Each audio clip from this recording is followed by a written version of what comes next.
প্রিয় দর্শক, আসসালামু আলাইকুম। অজানা কথা অনুষ্ঠানে আপনাদের স্বাগতম। আজকে বাংলাদেশের বিনোদন জগতের একজন শিল্পীকে নিয়ে কথা বলবো, যাকে আমরা আমাদের রুনা লায়লা বলে ডাকি। আজকের আসলে বিষয় হচ্ছে গিনেস বুকে রুনা লায়লা। আজকে আমাদের এই প্রিয় শিল্পীর জন্মদিনের শুভকামনা জানাই এবং ওনার জীবন আরো দীর্ঘায়িত হোক।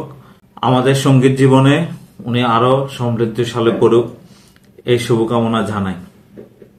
আজকে প্রথম আলোতে সুন্দর একটা ফিউচার করেছেন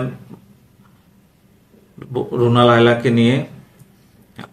তাই 60 বছরের বেশি সময় পেশাদার সঙ্গীত জীবনের উপমহাদেশের কিংবদন্তি আমাদের রুনা লায়লা। দীর্ঘ সঙ্গীত জীবনে গান গেয়েছেন প্রায় 10,000-এর মতো। ভাবা যায় প্রিয় দর্শক, গান গেয়ে তিনি জায়গা করে নিয়েছেন গিনেস বুকে। 73 বছর বয়সী এই সঙ্গীত শিল্পীর আজ জন্মদিন এক নজর জেনে নিই তার কর্মজীবনের কয়েকটি উল্লেখযোগ্য ঘটনা। রুনা লায়লা প্রথম তার সঙ্গীত জীবন শুরু করেছেন পাকিস্তানের উর্দু ছবি গান গেয়ে। উর্দু ছবি যুগ্নতে রুনা লায়লা গান গেয়েছেন। 1965 সালে এই গানটি করেন। গানটি ছিল গুরিয়াসি মুন্নি মেরে। পর্দায় 12 বছরের এক ছেলের ঠোঁটে গানটি দেখানো হয়। এই গানটি করার সময় পুরো 1 মাস গানটির চর্চা করা হয়। উনি স্কুলে যাওয়ার 2 ঘন্টা আগে এবং স্কুল থেকে আসার 2 ঘন্টা পর এই গানের চর্চা করেন। এই গানে সুর করেন মঞ্জুর হোসেন, যিনি রুনা লায়লার সঙ্গীত জীবনের শুভকামনার পথ চলা। উনি সৃষ্টিকর্তা ওনাকে যে কণ্ঠ দিয়েছেন তা মঞ্জুর হোসেন গসা মাজা করে অনন্য উচ্চতা নিয়ে গেছেন। এই ছবিতেই রুনা লায়লা দ্বিতীয় গানটি করেন। এই গানের সঙ্গে ঠোঁট মিলান তখনকার খুব জনপ্রিয় শিল্পী শর্মিলী আহমেদ। এরপর এখন পর্যন্ত তিনি প্রায় 10,000-এর মতো গান গেয়েছেন। উনি গান গেয়েছেন বাংলা, হিন্দি, উর্দু সহ আরো অনেক ছবিতে বা অনেক জায়গাতে। উনি পেয়েছেন বাংলাদেশের স্বাধীনতা পদক সহ দেশ বিদেশের অসংখ্য পুরস্কার। বাংলাদেশ জাতীয় চলচ্চিত্র পুরস্কার পেয়েছেন 8 বার। উপমহাদেশের অন্যতম 6 দশকের সঙ্গীত জীবনে উনি লোকজ, পপ, রক, গজল ও আধুনিক সব ধাঁচেরই কৃতিত্ব দেখিয়েছেন। বাংলা, হিন্দি, উর্দু, ইংরেজি সহ 18টি ভাষায় তার কণ্ঠে গান শোনা গেছে। বাংলা ছাড়া উর্দু, হিন্দি, ইংরেজিতে উনি কথা বলতে জানেন। তবে বাংলা, হিন্দি, উর্দু, পাঞ্জাবি, সিন্ধি, গুজরাটি, পশতু, বেলুচি, আরবি, পার্সিয়ান, মালয়, নেপালি, জাপানিজ, ইতালি, স্প্যানিশ, ফ্রেঞ্চ ও ইংরেজি ভাষায় উনি গান গেয়েছেন। অবাক করা তথ্য হচ্ছে সঙ্গীত শিল্পী নয়, তার হওয়ার কথা ছিল নৃত্যশিল্পী। টানা 4 বছর করাচির বুলবুল ললিতকলা একাডেমির ভরতনাট্যম, কথকলি শেখেন তিনি। তবে শেষ পর্যন্ত গানের মাঝে ওনার পথ চলা। গান গেয়ে বাংলাদেশে রুনা লায়লা ভারত, পাকিস্তান, উপমহাদেশের কোটি মানুষের ভালোবাসা পেয়েছেন। গান গাওয়ার শুরুটা একদম হঠাৎ করে হয়েছিল। করাচির এক অনুষ্ঠানে ওনার বড় বোন দিনা লায়লার গান গাওয়ার কথা ছিল, বাট হঠাৎ করে উনি অসুস্থ হয়ে যাওয়ার কারণে অনুষ্ঠানের যারা ছিলেন তারা রুনা লায়লাকে গান করার জন্য বলেন এবং উনি মাত্র 6 বছর বয়সে তানপুরা নিয়ে শাস্ত্রীয় সঙ্গীত করেছিলেন, যা শুনে তখনকার যারা ছিলেন তারা খুব আনন্দিত হয়েছিলেন এবং তাকে অনেক পুরস্কার দিয়েছিলেন। লায়লার বয়স যখন 12 বছর, থাকতেন করাচিতে। লাহোর থেকে একটি ছবিতে গান করার প্রস্তাব আসে। কিন্তু রুনার বাবা শুনে তা না করে দেন। সে প্রসঙ্গে রুনা লায়লা বলেন, গান গাওয়া নিয়ে আব্বা কোনো আপত্তি ছিল না, কিন্তু চলচ্চিত্রের গানের প্রতি বা চলচ্চিত্রের মানুষের প্রতি নৈতিবাচক ধারণা থাকার কারণে তখনকার সময় ওনাকে তার পিতা গান করতে নিষেধ করেন চলচ্চিত্রের জন্য। পরবর্তীতে ওনার মায়ের অনুরোধে তিনি রাজি হন।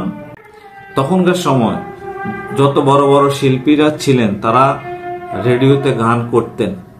রুনা লায়লার প্রথম বাংলা গান রেকর্ডিং করেন পাকিস্তানের রেডিও ট্রান্সক্রিপশন সার্ভিসে। দেবু ভট্টাচার্যের সুর করা গান দুটি ছিল নটন নটন পায়রাগুলো আর আমি নদীর মতো পথ ঘুরে। ছবিতে গোলাম আলী, রুনা লায়লা ও হরিহরন ছিলেন। পাকিস্তানে যখন রুনা লায়লা ব্যস্ত হতে শুরু করেন, এক পর্যায়ে বাংলাদেশের সিনেমায় গাইবার প্রস্তাব পান। 60-এর দশকে প্রস্তাব পাওয়া সেই ছবিটির নাম ছিল স্বরলিপি। পরিচালক নজরুল ইসলাম আর গানের সঙ্গীত পরিচালক ছিলেন সুবল দাস। ওই গানের রেকর্ডিং হয় লাহোরে। রুনা লায়লাকে দিয়ে যখন ছবিটির গান রেকর্ডিং এর পরিকল্পনা করা হয় তখন তিনি দারুণ ব্যস্ত। একদিকে পড়াশোনা, অন্যদিকে গান। একই দিনে বিভিন্ন স্টুডিওতে প্রায় 6 থেকে 7টি গানের রেকর্ডিং করতে হতো। কাজ করেছেন সকাল 6টা থেকে রাত 11টা পর্যন্ত। বাংলাদেশের সিনেমায় গানটি শুনে রাজি হলেন রুনা লায়লা। লাহোরের বাড়ি স্টুডিওতে রেকর্ডিং করা হয় গানটি। গানটির শিরোনাম ছিল গানের খাতায় স্বরলিপি লিখে। একই গানও আরো কণ্ঠ দিয়েছিলেন মাহমুদুন নবী। রুনা বললেন, বাংলাদেশে আসার আগে আর কোনো বাংলা ছবিতে গান গাওয়া হয়নি। বাংলাদেশে আসার পর রুনা লায়লার প্রথম গান প্রকাশ করেন সত্য সাহার সুরে জীবন সাথী ছবিতে। বাবা মার সঙ্গে রুনা লায়লা বাংলাদেশে আসেন 1974 সালে। ঢাকা বিশ্ববিদ্যালয় থেকে স্নাতক সম্পন্ন করেন। রুনা লায়লা বলেন, সঙ্গীত জগতের অনেকে আমার সঙ্গে দেখা করতে এসেছে, সবাই আমাকে স্বাগত জানিয়েছেন, আর বাংলাদেশে ফিরে আসতে পেরেছি, সেটাই ছিল আমার কাছে সবচেয়ে আনন্দের। যখন বাংলাদেশে চলে আসার জন্য মন স্থির করেছিলেন তখন পাকিস্তানের অনেক লোকেই রুনা লায়লাকে পাকিস্তানের থেকে যাওয়ার অনুরোধ করেছিলেন, তিনি শুনেননি। ততদিনে উর্দু ছবিতে রুনা লায়লা অনেকগুলো গান গেয়ে ফেলেছিলেন। একই বছর ইন্ডিয়ান কাউন্সিলর ফর কালচারাল রিলেশনসে আমন্ত্রণে প্রথম ভারত সফর করেন। ভারতে প্রথম গান করেন দিল্লির বিজ্ঞান ভবনে। এরপর বোম্বাই গান শুনান শানমুখ আনন্দ হলে।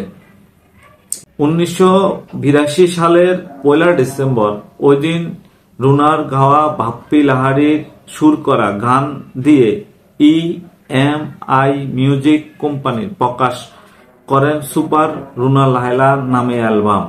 অবিশ্বাস্য হলো সত্যি, ওই অ্যালবাম প্রথম দিনে ওই অ্যালবাম 1 লাখ কপি বিক্রি হয়।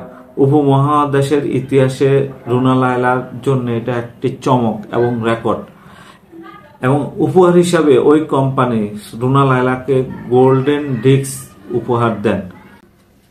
ছবিতে অভিনয়ের ব্যাপারে পাকিস্তান তো বটেই, ভারত থেকে অসংখ্য প্রস্তাব পান রুনা লায়লা, কিন্তু তিনি তখন গানকে সবচেয়ে বেশি গুরুত্ব দেন।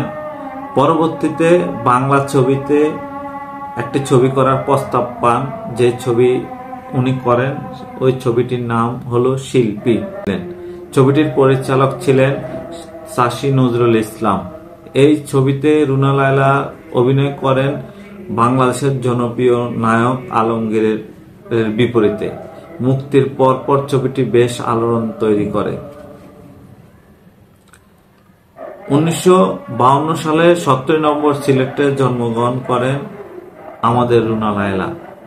এবারের জন্মদিন উপলক্ষে কোক স্টুডিও বাংলা রুনা লায়লার গাওয়া সবচেয়ে জনপ্রিয় মাস্ক কালান্দার গানটি নতুনভাবে সঙ্গীতায়োজন করেছেন, যা আপনারা ইতিমধ্যে ইউটিউব চ্যানেলে দেখে ফেলেছেন। আমরা আমাদের প্রিয় রুনা লায়লার জন্মদিনে শুভকামনা জানাই। এই সঙ্গীত শিল্পী তার দীর্ঘায়িত কামনা করে আমার অনুষ্ঠানটি ভালো লাগলে লাইক, কমেন্ট, শেয়ার করে আমার সাথেই থাকুন। অজানা কথা অনুষ্ঠানের সাথেই থাকুন। ধন্যবাদ।